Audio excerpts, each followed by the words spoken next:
mobil kami dari Makmur Jaya Rental Mobil telah dibawa kabur oleh salah satu penyewa ya, yang itu bernama Ajat Sudrajat. Dia awal mula menyewa itu di tanggal 31 selama 3 hari. Jadi kita SOP untuk rental mobil itu di awal kita pertanyakan dulu untuk sewanya berapa hari, estimasi dan tujuannya kemana. Si saudara Ajat ini mengaku 3 hari untuk menjemput mertua di Sukabumi. Membabi buta. Namun pada saat tanggal 1, abang saya Agam Muhammad mengecek mobil tersebut melalui GPS. Ternyata ada beberapa alat yang sudah dicabut, GPS yang sudah dipotong ya. Jadi kita sudah berhubungan dengan tim untuk menarik mobil tersebut karena sudah ada indikasi yang tidak betul, tidak beres dari mobil tersebut. Jadi kita berangkat dari Rajek 7 orang untuk menarik mobil tersebut di daerah Saketi. Alhamdulillah mobil tetap ketemu, cuma yang sangat disayangkan pada saat kita menarik mobil tersebut, mobil sudah dipindah tangankan ke orang lain, bukan dengan saudara Ajat lagi. Jadi kemungkinan mobil itu sudah digelapkan atau digadaikan ya. Yang saya sangat sayangkan lagi ternyata yang pegang mobil ini mempunyai senjata api dan bilang oknum dari TNI AL. Dia mengaku dari TNI.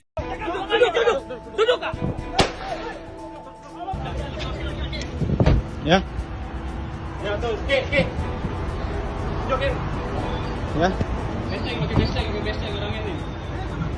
Ya. Ya.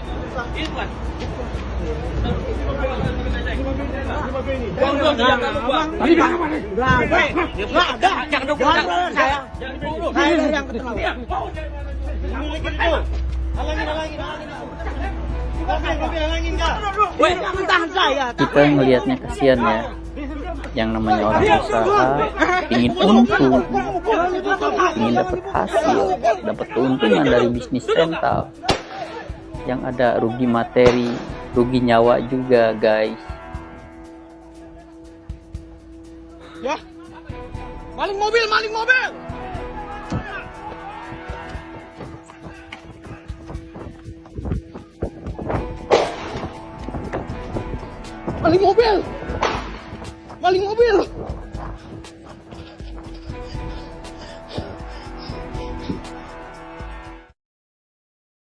Ya, bukan maju. Untuk menutupi pikirannya saya. Lagi ada statement tadi mengeroyokan, kita tuh tidak mengeroyok, padahal dari awal tuh kita sudah menyarankan persuasif waktu di Saketi, tapi tiba-tiba ini kita mendengar ada statement pengeroyokan. Aduh, merasa susah banget mencari keadilan tuh di negara ini menurut saya, karena nggak sesuai apa yang fakta yang sebenarnya terjadi itu. Kita tuh tidak mengeroyok. Waktu bapak saya memeluk di di daerah saya, waktu itulah dia yang menodongkan pistol di Saketi. Makanya ada di video itu kan, mana pistol kamu jatuhkan. Bapak saya coba menyelamatkan untuk menghindari pistol tersebut. Ternyata dari jauh udah dapat pengawalan, ditembaklah ayah saya dari situ. Dan posisinya kan di sini. Nah kemudian dibawa korban ada di dalam, kita lihat dalam video. Jadi lari dari sini, lari ke dalam. Oh, beliau lari masuk ke dalam. ayah Lari. saya tembak Nah, di sini. kita Dia bayangin megang dada, tuh sambil menyelamatkan ke dalam. Sampai di dalam saya seperti lihat CCTV mau membeli kayak mobil hasil curian, Yang tertembak bagian mana, Mas? pencurian, pembunuhan, udah banyak di pasar. Bagian dada ya. Jadi tangan juga kena juga, Bapak. 2 kali tembakan kena. lethal ya. Memang tujuannya adalah memang untuk dalam tanda kutip ya, menghabisi berarti. Iya, bisa dibilang seperti itu. Tindakan ya, kalau tindakan disebutkan tindakan peringatan kan harusnya itu dilakukan ke bukan arah-arah yang mematikan sebenarnya. Jadi pas posisi kalau yang saya tahu ya, itu yang pertama tuh peringatan karena nggak kena ke orang. Nah yang kedua dia turun. Nah kalau peringatan pertama yang lain pada pergi untuk mengamankan diri ya. Nah untuk almarhum sama yang satu lagi korban masih menempel si tersangka.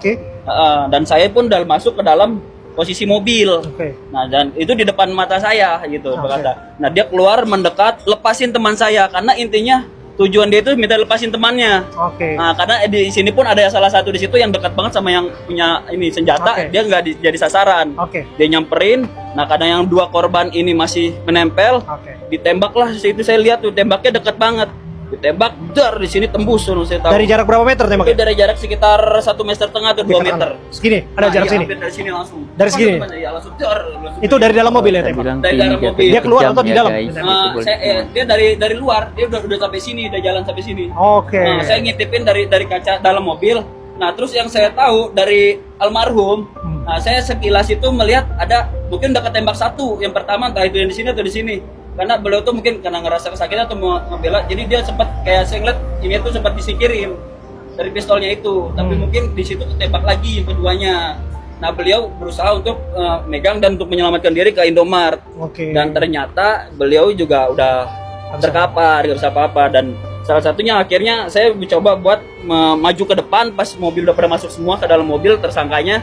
Nah, saya langsung hidupin mobil, saya langsung buat mundurin, jadi buat ngehalangin. Dan ternyata si Sigra itu makin maju ke mobil saya ngeri juga ditodong. Oke. Akhirnya mobil nggak saya apa-apain, saya langsung nunduk gitu. Udah akhirnya saya pindahin mobil, saya langsung buat ngamanin tersangka Mudah-mudahan korban yang ini bisa dihukum atas nama Pak Ramli ini. seberat-beratnya nih. Terus kita Para masukin penjahat mobil, ya, beliau juga termasuk pada keluar oknum semua, buru-buru TNI buat Angkatan evakuasi Laut. korban ayah andanya almarhum. Nah, kita tujuan utamanya kita menyelamatkan dulu. Oke. Jadi kita udah nggak Oke. fokus buat ngejar lagi. Jadi ada dua yang korban ya. Iya, Satu adalah ayah, satu lagi Pak Ramli. Pak Ramli. Oke, dan saat ini sedang dirawat ya. Iya. Ayah tersolat lagi. Ya Allah. Polisi teh. Nomornya saha?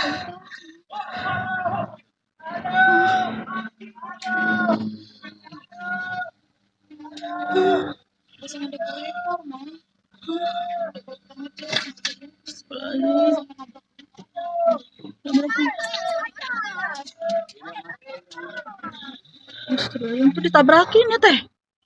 Teh, ditabrakin mobilnya. Tuh, dua. Ya Allah, ayah sholat. Oke, itu tadi YouTubeolik semua. Assalamualaikum warahmatullahi wabarakatuh, guys. YouTubeolik semua, jumpa lagi di podcast Adam Jeep di Speak Up.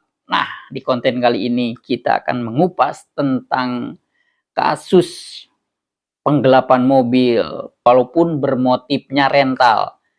Kita akan mengupas tentang rental mobil Makmur Jaya punya Bapak Ilyas Abdurrahman almarhum, karena beliau adalah sebagai korban dari penembakan oknum Angkatan Laut.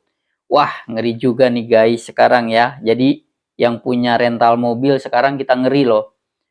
Baru kemarin yang di daerah Jawa Tengah, sekarang ada lagi di daerah Banten. Wah, saya nggak habis pikir ya, kok bisa gitu loh. Emang ini dasar oknum mau beli mobil murah, harga 40 juta, tapi mobilnya bagus. Logika aja, kalau mobil Honda Brio, kalau kondisi komplit, pasti masih di atas 100 juta.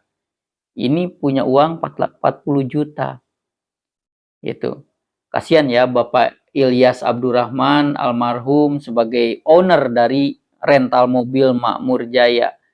Kita lihat tadi adu jotos di halaman Indomart. Wah, nggak kebayang nih kerugiannya ya, dari rugi material, terutama rugi nyawa yang lebih besar lagi. Wah, semoga keadilan bisa ditegakkan ya. Tadi udah jelas anak-anaknya almarhum mengklarifikasi bahwa tidak ada yang namanya pengeroyokan. Mereka itu hanya pingin, ayo sini balikin nih mobil gue. Hanya itu doang. Saya yakin. Saya yakin, yakin-yakinnya mereka rombongan datang ke Banten itu hanya pingin sini mobil balikin, itu aja. Tapi oknum penjahat, ini udah jelas penjahat ya. Gitu. Mudah-mudahan dihukum seberat-beratnya selain pemecatan dari kesatuannya, dari TNI Angkatan Laut dan dipenjara juga. Karena kenapa? Udah mah dia melanggar SOP, niat membeli mobil hasil penggelapan. Ya. yang dirental awalnya mengatasnamakan Ajat Sudrajat. Tiba-tiba di saat proses rental lagi berjalan, yang megang mobil itu udah ganti orang. Jadi udah bukan si Ajat Sudrajat lagi katanya. Wah, kacau nih. Tim dari pemilik rental ini gara-gara mereka memiliki senpi atau senjata api yang berbentuk pistol. Akhirnya mereka meminta bantuan kepada pihak Polsek Cinangka. Cuman lagi-lagi Polsek Cinangka juga tidak melakukan peranannya sebagai institusi Polri untuk melindungi, mengayomi, menolong masyarakat. Apalagi ini situasinya darurat. Kita lihat yuk cuplikannya. Saya AKP Asep Iwan Kurniawan SH selaku Kapolsek Cinangka Polres Cilegon Polda Banten mewakili Kapolres Cilegon Polda Banten meluruskan berita yang viral terkait dengan dugaan adanya penolakan permintaan atau permohonan pendampingan masyarakat yang ingin melakukan penarikan 1 unit kendaraan di Polsek Cinangka, Polres Cilegon. Yang pertama, saya turut prihatin atas kejadian yang terjadi di kilometer 54. Adanya korban di sana. Nah, perlu juga saya jelaskan bahwa Polsek Cinangka pada tanggal 2 Januari 2025 sekira jam 3.00 WIB kedatangan 1 unit mobil minibus yang berisikan kurang lebih 6-7 orang pria dewasa. Sementara kan yang saat itu ketika aparat kepolisian dikonfirmasi digaji oleh yang negara bersangkutan untuk melindungi menyatakan bahwa itu masyarakat, dari rakyat yang leasing. membutuhkan pertolongan, Sementara perlindungan. kawannya lagi Apalagi ini menyatakan dari bahwa tindak itu dari kriminal, kejahatan. rental. Bermaksud untuk meminta pendampingan untuk melakukan penarikan 1 unit kendaraan mobil di Cinangka. Menurut keterangan dari yang bersangkutan bahwa pada saat itu mobil itu sempat diikutin dari Paneglang muter sampai ke arah Cilegon sehingga melintaslah di wilayah kita. Namun pada saat yang bersangkutan meminta untuk pendampingan dari personel kita, ya tentunya personel kita yang paling utama adalah menanyakan legalitas ataupun identitas daripada kendaraan yang akan ditarik itu. Kemudian dalam masalahnya masalah apa? Saya kira itu wajar karena untuk mengetahui kira-kira apa nih permasalahannya gitu loh. Nah, kemudian ketika itu ditanyakan, rupanya yang bersangkutan memburu waktu atau tergesa-gesa sehingga tidak sempat menunjukkan dokumen yang diminta oleh petugas. Ya. Saya sudah bilang bahwa saya ini pemilik rental mobil dan saya memiliki bukti kepemilikan mobil seperti BPKB, STNK dan kunci serepnya pun kita bawa. Jadi pada saat di polsek pun mobil itu nggak jauh dari polsek tersebut sekitar 2 kiloan. Oke, YouTube balik semua. Bayangkan loh, polisi kan ada yang jaga kan di dalam polsek itu. Tiba-tiba di tengah malam menjelang pagi ada masyarakat minta perlindungan, minta pertolongan, dia malah nggak mau. Dengan alasan katanya tadi bahwa ini leasing. Aduh guys, apalagi ini udah jelas bisa melanggar kode etik, bisa melanggar SOP, harusnya dia menjadi pendamping masyarakat, melindungi masyarakat, ini malah nggak mau. Dengan alasan katanya ini leasing. Mohon maaf nih, kita main logika aja ya. Tidak pernah ada yang namanya pihak leasing membawa BPKB, nggak ada. Andai kata pun ada Matel, Mata Elang di jalanan, nggak bakalan membawa BPKB. BPKB itu dipegang di perusahaan leasing. Otomatis kalau ada orang, logika dasar dulu nih ya, buat Bapak polisi nih yang di Polsek Cinangka, udah jelas memperlihatkan BPKB, memperlihatkan ada kunci serep. Udah jelas itu bukti otentik bahwa ini orang adalah pemilik mobil. Jadi tidak ada lagi alasan-alasan untuk tidak menolong masyarakat yang membutuhkan pertolongan. Kalau menurut saya, ya kan? Leasing itu pasti berbentuknya itu semacam surat jalan. surat keterangan, surat kuasa dari perusahaan yang mengatasnamakan leasing untuk mengambil mobil, atau melalui pihak agent orang ketiga atau mata elang, itu pasti semacam surat. Kalau udah jelas bahwa BPKB, udah jelas bukan leasing. Udah jelas kan, dilihat ini BPKB-nya, ini kunci serepnya. Udah jelas itu pemilik, bukan leasing. Mana ada leasing ceritanya membawa BPKB ke lapangan, ngejar-ngejar mobil yang dibawa sama yang Reddit. Nggak ada.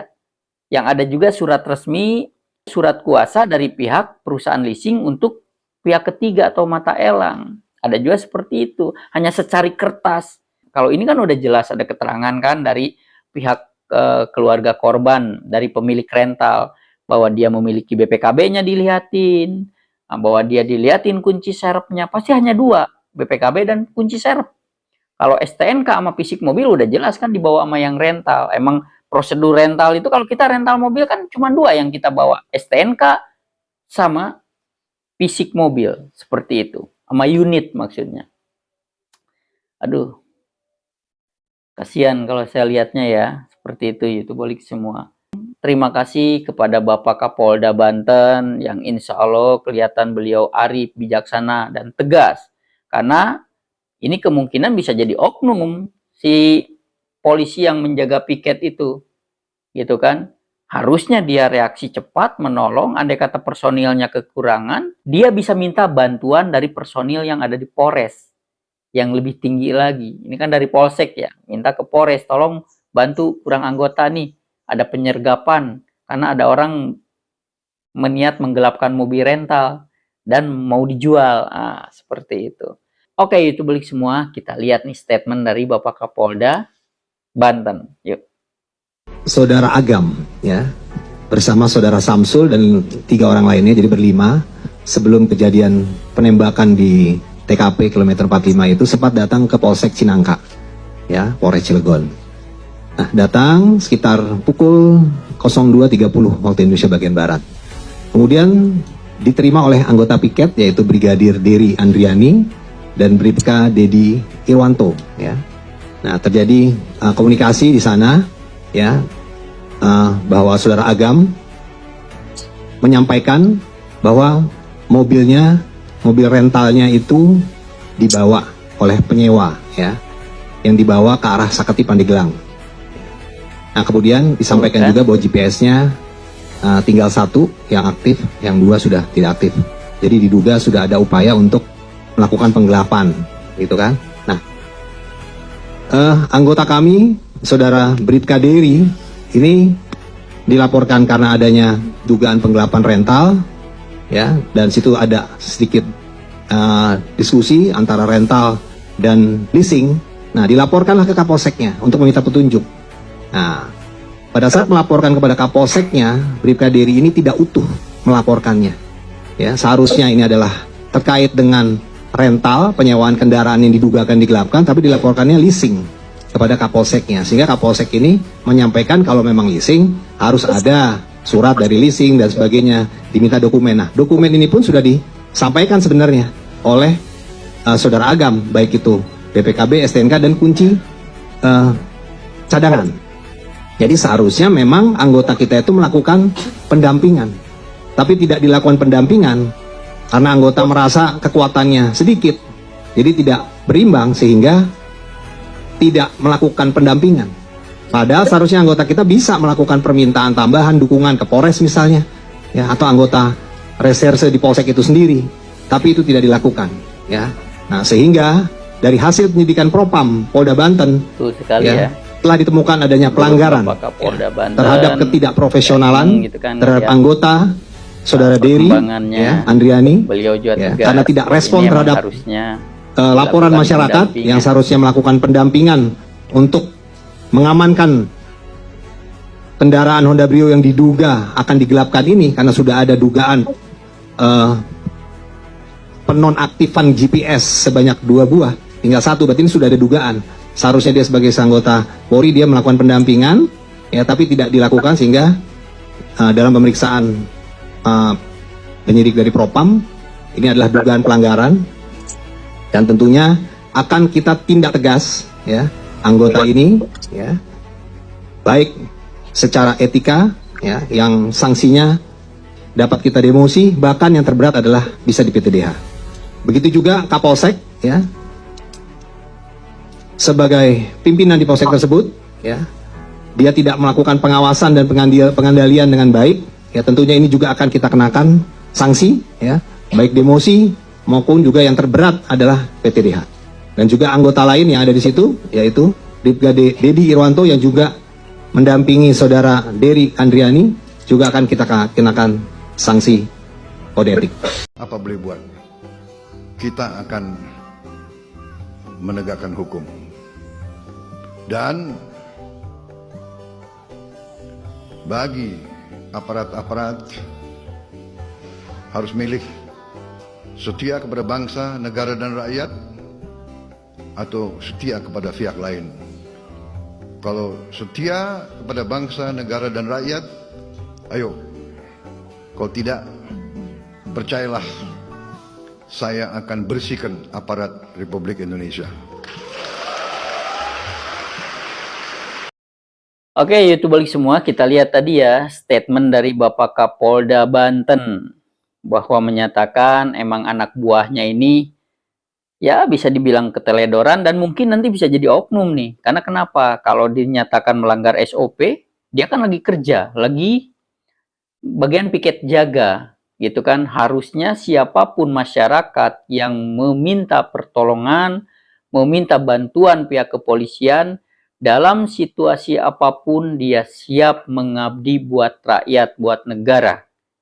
Pihak kepolisian ini menganggap kalau ini dari leasing. Lagi-lagi dia kayak mencari alasan kalau menurut saya. Kenapa mencari alasan? Kan di malam itu menurut dari keluarga korban udah menjelaskan, Pak, ini lihat nih BPKB-nya.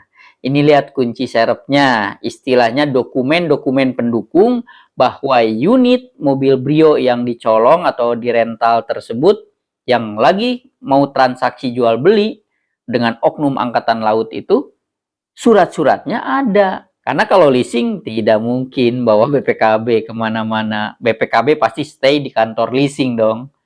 Yang andai kata pun ada yaitu tadi surat-surat pengantar gitu. Ya harusnya kalau menurut saya Brigadir Dery Andriani ini langsung sigap di situ. Andai kata merasa personilnya kurang bisa minta bantuan dari pihak Polres. Karena kenapa? Udah jelas nggak usah menunggu laporan lagi. Dia membawa bukti BPKB, kunci serep. Wah berarti nih masyarakat dalam keadaan genting nih. Betul nih dia secara kepemilikan BPKB-nya udah ada nih. Kunci serepnya juga dibawa nih ada. Ya udah langsung tindakan. Mungkin kalau menurut saya andai kata pihak Polsek Cinangka sigap, mungkin tidak terjadi yang namanya korban penembakan. Kalau menurut saya, kalau udah ada aparatur dari pihak kepolisian seperti itu. Nah, YouTube balik semua, di sini kita sikapi ya bahwa saat ini emang kita dimanapun berada harus lebih hati-hati. Kita harus lebih waspada karena kejahatan sekarang bisa menimpa siapa aja. Oke, selanjutnya kita lihat klarifikasi dan statement dari TNI Angkatan Laut perihal ketiga oknum yang salah satunya menembak hingga jatuhnya korban nyawa dari pihak pemilik rental mobil. Yuk kita lihat cuplikannya. Saat ini ketiga anggota tersebut proses penyidikan di Puspomau.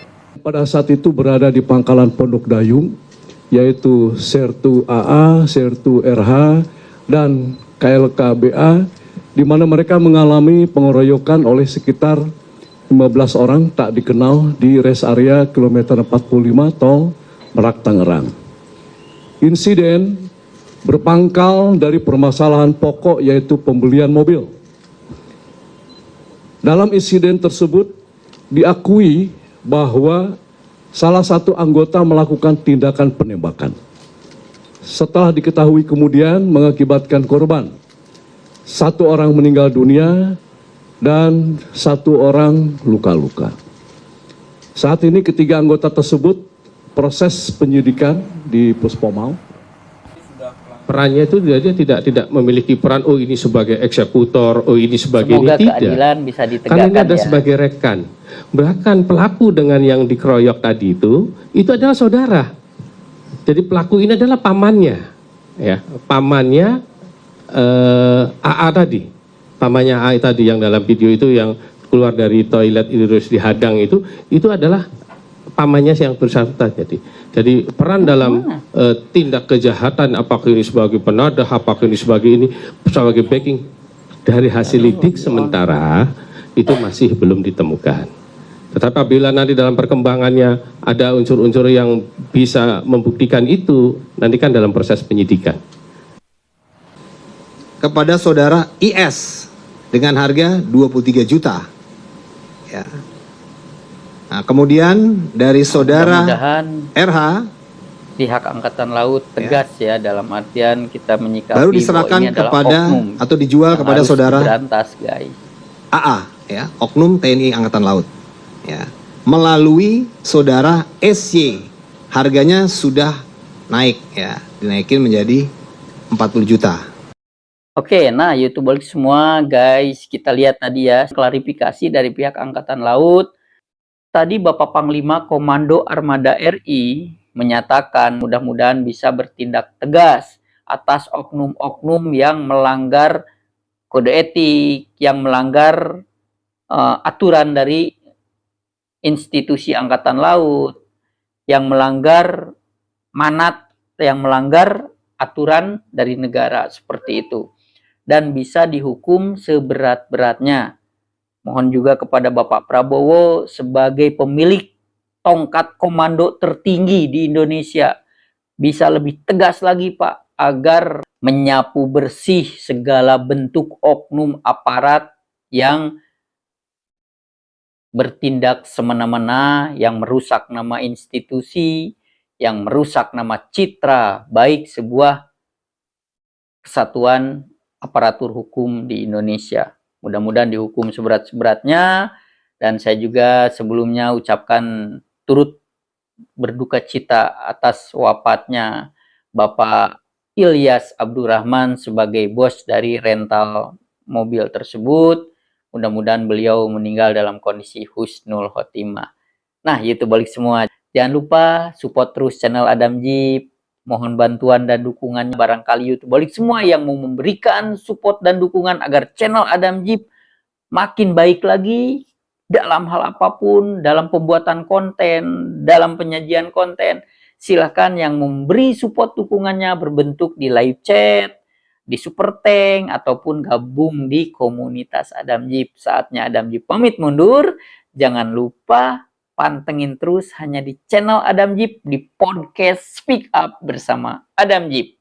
Sejuta masalah, satu solusi. Wassalamualaikum warahmatullahi wabarakatuh.